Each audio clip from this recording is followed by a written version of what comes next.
आजच्या या तयारी शिष्यवृत्ती एक पाऊल गुणवत्तेकडे या कार्यक्रमासाठी उपस्थित असणारे पंढरपूर तालुक्याचे प्रथम नागरिक पंचायत समितीचे सभापती डॉक्टर श्री शुभम आगवणे साहेब, याचबरोबर आमचे मार्गदर्शक प्रेरणास्थान डॉक्टर श्री डिव्हिजन रणदिवे साहेब, गटशिक्षणाधिकारी पंचायत समिती शिक्षण विभाग पंढरपूर, त्याचबरोबर आजच्या कार्यक्रमासाठी उपस्थित असणारे जिल्हा परिषद सदस्य आमचे मार्गदर्शक श्री नंदकुमार वाघमारे साहेब, याचबरोबर नेहमी सहकार्यासाठी उपस्थित असणाऱ्या पंचायत समिती सदस्य श्रीमती वंदना भीमराव फाटे मॅडम, याचबरोबर आजच्या या कार्यक्रमासाठी उपस्थित असणारे शाळा व्यवस्थापन समितीचे अध्यक्ष श्री नवनाथ बागल, या शाळेसाठी नव्हे तर गावाच्या विकासासाठी नेहमीच धडपडत राहणारे एक अग्रगण्य व्यक्तिमत्व श्री पद्माकर भाऊ बागल, त्याचबरोबर शिक्षणप्रेमी अनिल बागल, संदीप कळसुले पाटील सर, फाटे सर, याचबरोबर ज्ञात अज्ञात ज्यांचं शिक्षणासाठी नेहमीच सहकार्य लाभतं असे प्रतिष्ठित सर्वच मान्यवर. या ठिकाणी आजचा हा कार्यक्रम नव्हे तर एक गुणवत्तेच्या दिशेनं टाकलेलं आमचं एक पाऊल आहे साहेब. गुणवत्ता विद्यार्थ्यांमध्ये निर्माण व्हावी आणि ती निर्माण होत असताना एखादा डोंगर जर सर करायचा झाला तर तो एका दमामध्ये सर करणं शक्य नाही. त्याला आपल्याला टप्प्याटप्प्यानं मार्गक्रमण करावं लागेल आणि हे मार्गक्रमण करण्यासाठी एक गुणवत्तेचा उच्च शिखरावरती कळसावरती आमचे विद्यार्थी झेंडा फडकवण्यासाठी एक केलेला प्रयत्न म्हणजे आमचं हे आजच्या गादेगाव केंद्राचा तयारी शिष्यवृत्तीचा हा कार्यक्रम होय. खरं तर हा कार्यक्रम राबवत असताना मनामध्ये अनेक प्रश्न आणि वेगवेगळ्या शंका कुशंका निर्माण झालेल्या होत्या.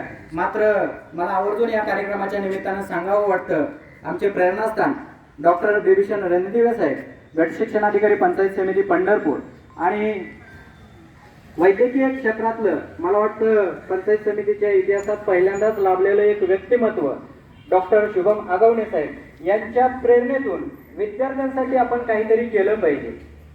गोरगरिबांची मुलं, ज्या मुलांमध्ये पाटी आणि पेन्सिल धरून उद्या शिक्षणाची नांदी त्यांच्या परिवारापर्यंत वाहिली पाहिजे, ही भावना या दोन व्यक्तिमत्वाच्या मनामध्ये मला कायम जाणवली आणि पहिल्याच मीटिंगमध्ये मनामध्ये ठरवलं साहेब की आपण आपल्या केंद्रासाठी या ठिकाणी काहीतरी केलं पाहिजे. त्या दृष्टीने ही कार्यक्रमाची रूपरेषा केली. ही रूपरेषा करत असताना सर्वांना आवर्जून सांगावंसं वाटतं की वर्षभराचा सिलेबस कसा या ठिकाणी पूर्णत्वास जाईल याचं काटेकोरपणे नियोजन या ठिकाणी करण्यात आलेलं आहे. खरं तर कोणतंही नियोजन करत असताना सहकार्याशिवाय काहीच होत नाही. एक लाकडाचा तुकडा मोडायला खूप कमी ताकद लागते, पण जर अशी असंख्य लाकडाची एक मोळी तयार झाली तर ती मोळी भल्याभल्यांना सुद्धा मोडत नाही, आपण पाहिलेलं आहे.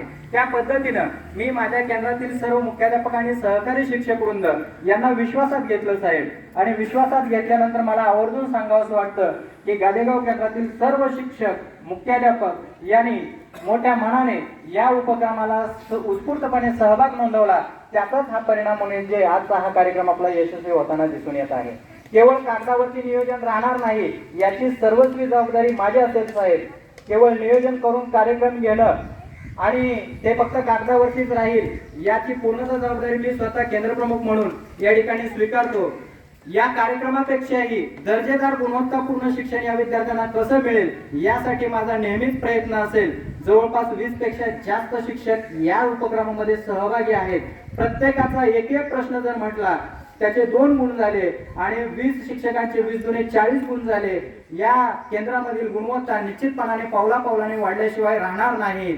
जवळपास 10 सराव परीक्षांचं पूर्णतः नियोजन आपण या केंद्राच्या वतीनं परीक्षेपर्यंत करतो आहे आणि सर्वच्या सर्व नियोजन फक्त आणि फक्त रविवारी होईल. आणि हे रविवार घेत असताना या ठिकाणी केंद्रप्रमुख म्हणून मी स्वतः या ठिकाणी पूर्ण वेळ उपस्थित असणार आहे आणि माझ्या केंद्रातील ज्या ज्या शिक्षकांच्या तासिका उपलब्ध आहेत भाऊ, त्या सर्व तासिकेसाठी ते शिक्षक मार्गदर्शनासाठी उपस्थित असणार आहेत. एक उदाहरण द्यावं वाटतं विद्यार्थी मित्रांना. बऱ्याच वेळा आपण समाजामध्ये वावरत असताना नकारात्मक विचारांचा घोंगावा आपल्या पाठीमागे असतो. समुद्राची एक मोठी लाट येते आणि त्या लाटेमध्ये आणि असंख्य स्टार जेली समुद्रकिनारी फेकल्या जातात. असंख्य स्टार जेली समुद्रकिनारी फेकल्या गेल्यानंतर ती लाट परत जाते, मात्र जेली त्या किनाऱ्यावरती तशाच पडून राहतात. पडून राहिल्यानंतर त्या जेली पडून राहिल्यानंतर तिथं एक सद्गृहस्थ येतो आणि तो एक एक जेली उचलतो आणि मग पाण्यामध्ये टाकायला सुरुवात करतो. पाण्यामध्ये एक एक जेली टाकत असताना दुसरा एक सद्गृहस्थ त्या ठिकाणी येतो आणि विचारतो, अरे तू काय करतोय? शेकडो जेली या ठिकाणी पडलेल्या आहेत आणि या शेकडो जेली तू कधी एकटा उचलून टाकणार आहे? त्यावेळेस त्या सद्गृहस्थानं दिलेलं उत्तर खूप मार्मिक आहे आणि याचाच उद्देश मनामध्ये ठेवून हा उपक्रम आपण या ठिकाणी राबवतो आहे साहेब.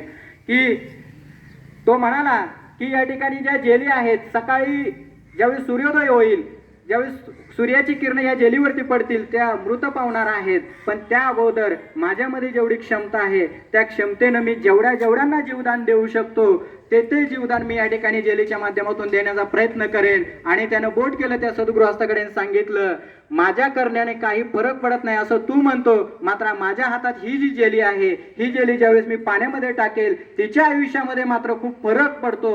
हाच उद्देश मनामध्ये घेऊन माझ्या पुढे बसलेले जे चिमुकले आहेत, या चिमुकल्यासाठी आजच्या रविवारी एक पाऊल पुढे जाण्यासाठी ज्ञानदानाचं जेवढं कार्य करता येईल तेवढं करण्याचा आमचा प्रयत्न राहील. आणि यांची शिक्षणाची जी गंगा आहे ही अविरत कशी राहील यासाठी प्रयत्न असेल.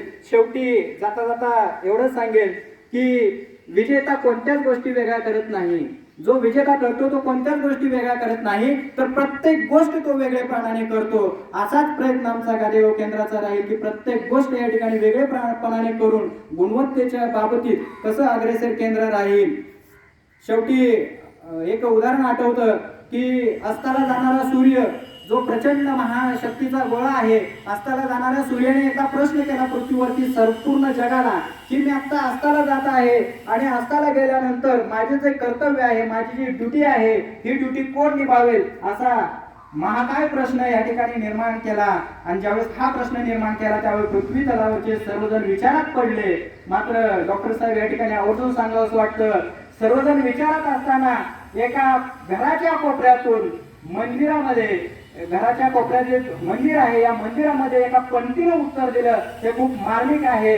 ती पंक्ती म्हणाली, सूर्यदेवा तुझं कार्य खूप महान आहे, तू खूप मोठा आहे, तुझी तुलना माझ्याशी होऊ शकत नाही हे मला माहीत आहे, पण तुझ्या प्रश्नाचं उत्तर मी देण्याचा प्रयत्न करते. तुझ्यामध्ये किती सामर्थ्य आहे मला माहीत नाही, मात्र माझ्यामध्ये जेवढं सामर्थ्य आहे ते सामर्थ्य घेऊन हा आसमंत मी उजळलेल्याशिवाय राहणार नाही, अशा प्रकारचं उत्तर दिलं. त्या पद्धतीनं मी आजच्या कार्यक्रमाच्या वतीनं आपणा सर्वांना ग्वाही देतो की या ठिकाणी माझ्या केंद्रातील सर्व सहकारी शिक्षक वृंदाच्या सहकार्याने आमच्यामध्ये जेवढी क्षमता आहे ती क्षमता पूर्णतः विद्यार्थ्यांच्या गुणवत्तेसाठी वापर करून विद्यार्थी अधिकाधिक गुणवंत आणि गुणसंपन्न कसे होतील यासाठी प्रयत्न करू. आपण सर्वजण या कार्यक्रमासाठी शुभेच्छा देण्यासाठी वेळात वेळ काढून उपस्थित राहिला त्याबद्दल मी तुमच्या ऋणातच राहणं पसंत करेन. आणि जाता जाता एवढंच सांगेन, जसा हा उद्घाटनाचा बहारदार कार्यक्रम झाला त्याच पद्धतीनं या परीक्षेचा निकाल लागल्यानंतर याच प्रांगणामध्ये